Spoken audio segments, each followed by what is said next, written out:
মায়ের খাচ্ছেন জন্মের মতো, কথা কান ঠিক কিনা? এখন জাহাজ আনতে সাহস পায় না, তার কারণ হলো আমেরিকা, তারা হলো অহংকারী, ইসরায়েল অহংকারী। তাদের ভাষা হলো কি?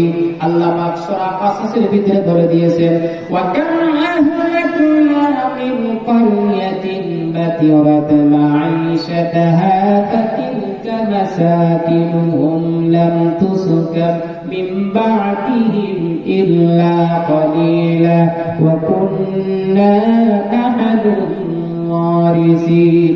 আল্লাহ রাব্বুল আলামিন বলেন, আমি অনেক গ্রামগঞ্জ শহরকে ধ্বংস করে দিয়েছি। তার কারণ হলো সেই জাতি ছিল অহংকারী, স্বৈরাচার, জালিম ছিল, অহংকারী ছিল। অহংকারী করার কারণে আমি আল্লাহ পাক ওই জাতিকে ধ্বংস করে দিয়েছি। গোটা বিশ্বে আমেরিকা এবং ইসরায়েল আল্লাহ পাক ধ্বংস করে দেওয়ার জন্য ছোট ক্ষুদ্র একটা ইরানের মাধ্যমে তাদের শিক্ষা দিচ্ছে, কথা কান ঠিক কিনা? 27টা জায়গায় একই টাইমে একই সময় হামলা করছে, যা 100 বছর ইতিহাসে এইরকম মার আমেরিকার খাই নাই, কথা কান ঠিক কিনা? এখন পাকিস্তানের পারভেজকে শাহবাজ শরীফকে পা ধরে একটা মেধানোর জন্য চিন্তা ভাবনা করেছিল, কিন্তু সেটা ভেঙে গেছে। আবার আমাদের যুদ্ধ হবে, কিন্তু ইনশাআল্লাহ এই যুদ্ধে মুসলিম জাতি তারা বিজয়ী হবেই হবে ইনশাআল্লাহ। ভাইরা আমার, এই ছোট্ট বালকটা যাচ্ছে, যেতে যেতে হঠাৎ করে 3 টুকরা পাথর কথা বললেন, ইন্নাকা বিনা তাকুনতু জালুত। যে ছোট 11 বছরের বালক, সেই বালকটা ছিলেন সাইয়্যিদিনা হযরত দাউদ আলাইহিস সালাম। তিনি আল্লাহর পয়গম্বর হবেন, নবী হবেন।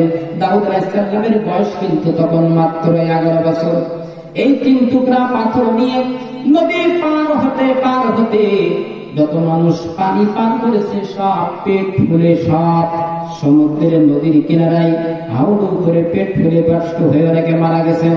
বাইরে আমার নদীতে পার হওয়ার জন্য মাত্র 313 জন মধ্যে মুজাহিদ, তারা নদী পার হলো, তারা পানি তৃষ্ণার্ত, তারা পান করলেন না। এই 313 জন মধ্যে মুজাহিদ নিয়ে হযরত দাউদ আলাইহিস সালাম তিনি জিহাদের ময়দানে চলে গেলেন।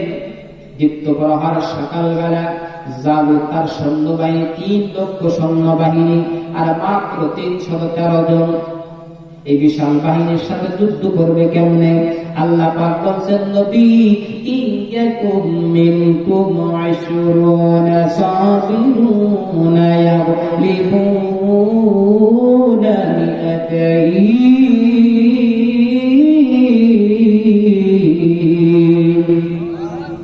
আল্লাহ পাক বলেন, নবী, একজন ইমানদার 20 জন কাফেরের সাথে লড়াই করার মতো শক্তি যদি থাকে, আল্লাহ রাব্বুল আলামিন বলেন, একটাই মাত্র শর্ত হলো, ওয়ালা তাহিনু ওয়ালা তাহজানু ওয়া আনতুমুল আ'লাউনা ইন কুনতুম মুমিনিন। শর্ত হলো, যদি তোমরা ইমানদার হও, মুমিন হও, আমি আল্লাহ তোমাদেরকে বিজয় দান করবো। বলেন সুবহানাল্লাহ। কি করবো ভাই? বিজয় কার কথা? আল্লাহর কথা কি মিথ্যা হবে? বলেন, আল্লাহর কথা কি মিথ্যা হবে? আল্লাহ হলো সত্য। ওমান আসতাতু মিনাল্লাহি কিলা ওমান আসতাতু মিনাল্লাহি হাদিসা। আল্লাহর চাইতে সত্য কথা পৃথিবীতে আর কারো না। সুবহানাল্লাহ। ভাইরা, জালুত সকালবেলা যুদ্ধের পোশাক পরে, লোহার হেলমেট, 80 রকম লোহার হেলমেট, বিশাল দিকের অধিকারী, তিনি সকালবেলা এসে বলছেন, ও মুসলিম জাতিরা, কে তোমরা আসো আমার সাথে লড়াই করো? আসো, আমি তোমাদের কয়েক শত মুসলমান হত্যা করে তারপরে সকালে নাস্তা করবো। এইরকম হাঁকাহাঁকি করে চিল্লাচিল্লি করতেছে। এমন সময় ছোট্ট দাউদ আলাইহিস সালাম, 11 বছর বয়স, হাতে আছে 3টা অস্ত্র। সেই অস্ত্রের নাম হলো পাথর। এই 3টা টুকরা পাথর নিয়ে হযরত দাউদ আলাইহিস সালামের সাথে পাথর বলেন, ইন্নাকা বিনা তাকুনতু জালুত। হে দাউদ, এই 3 টুকরা পাথর তোমার থলের মধ্যে করে নাও। এই 3 টুকরা পাথর দিয়ে আল্লাহ রাব্বুল আলামিন জালুতকে হত্যা করে দেবে, তাকে নির্মূল করে দেবে। ভাইরা আমার, দাউদ আলাইহিস সালাম তিনি ছোট্ট বালক, 11 বছরের বালক, তিনি যাচ্ছেন, যেতে হঠাৎ করে জালুতের সামনে, জালুত বিশাল দেহের অধিকারী, চিৎকার করতেছে, ও মুসলিম সৈন্য সংখ্যা কোথায় আছো? আসো, তোমাদের সাথে যুদ্ধ করবো। কয়েক হাজার মুসলমান মেরে তারপরে সকালে আমি উটির গোস্ত দিয়ে নাস্তা করবো। এইরকম চিল্লাচিল্লি করতেছেন। হযরত দাউদ আলাইহিস সালাম তিনি সামনে দিয়ে বলছেন, আমার সাথে যুদ্ধ করো। কার সাথে? আমার সাথে। তখন দাউদ বলছে, যাই রে পিসি, পৃথিবীর কত বড় শক্তি আমার সামনে, তারা কল্লা নিয়ে বাড়ি যেতে পারে না, আর তোর মতো ছোট বালককে আমি তোর মেরে আমার তরবারি কি কলঙ্কিত করবো, আমার বিলুপ্ত জীবন কি ধ্বংস করব? তোর সবচেয়ে বড় তোর নেতা আছে, তাকে পাঠি, তার সাথে আমি লড়াই করব। দাউদ আলাইহিস সালাম বললেন, জালুত অহংকারী করবেন, ইলাহুকুম ইলাহুন ওয়াহিদ লা ইলাহা ইল্লা হুয়ার রহমান। আমাদের মাবুদ হলো এক মাবুদ, সুতরাং তোমাদের অন্তর হলো সত্য বিমুখ। তোমরা অহংকারী করো না। অহংকারী ইন্নাল্লাহা লা ইউহিব্বু কুল্লা মুখতালিন ফাখুর। আল্লাহ রাব্বুল আলামিন অহংকারীদেরকে আল্লাহ রাব্বুল আলামিন ভালোবাসে না। কথা কোন ঠিক কিনা? অহংকারী করো না। দাউদ বংশের দাউদ, অহংকারী করো না, গর্ব করো না। জিহাদের ময়দানে পরীক্ষা হবে শক্তি দিয়ে। দেখি তোমার কেমন শক্তি, আমার কেমন শক্তি, তুমি কত বড় যোদ্ধা, এটা আমি শুনতে চাই না, দেখতে দেন। আমার সাথে আগে লড়াই কর, তারপরে আমার সেনাপতির সাথে লড়াই করবে। এই কথা যখন বলছেন, সঙ্গে সঙ্গে জাদুদের মেজাজ গেল গরম হয়ে। বলছে দাঁড়া। একটু সামনে যখন পা বাড়ালো তখন বলছেন, ঠিক আছে, তখন আগে মারতে ইচ্ছুক, এইবার আমার অস্ত্র ব্যবহার করবো। পৃথিবীতে ইসলাম কখনো কারোর উপরে আক্রমণ করে না। কথা ঠিক কিনা? আক্রমণ করে না। আক্রান্ত হলেই তখন প্রতিহত করো। ইরান কিন্তু আগে ইসরায়েলে হামলা করে নাই, আমেরিকায় হামলা করে না, আগে হামলা করেছে ইসরায়েল আর আমেরিকা ইরানের উপরে। কথা ঠিক কিনা? আল্লাহ রাব্বুল আলামিন বলেন, উদিনা লিল্লাযীনা ইউকাতালুনা বিআন্নাহুম আলা যুলমিহিম ওয়া ইন্নাল্লাহা আলা নাসরিহিম লাকাদির। আল্লাহ রাব্বুল আলামিন বলেন, যুদ্ধের অনুমতি তোমাদেরকে দেওয়া হলো, তার কারণ হলো তোমাদের উপরে অত্যাচার করা হয়েছে, তোমাদের বাড়ি ঘরগুলো ধ্বংস করে দেওয়া হয়েছে, তোমাদের জায়গা জমিনগুলো ধ্বংস করে দেওয়া হয়েছে। সুতরাং ও নবী, আজ থেকে মার খাইলে হবে না, আজকের থেকে মারার অনুমতি দিলাম। সুবহানাল্লাহ। আল্লাহ পাক বলেন, নবীজি আজকের থেকে আপনি মারবেন, শুধু মার আর খাবেন না। এবার মানলে তার উত্তর প্রতিযোগিতার উত্তর দিবেন।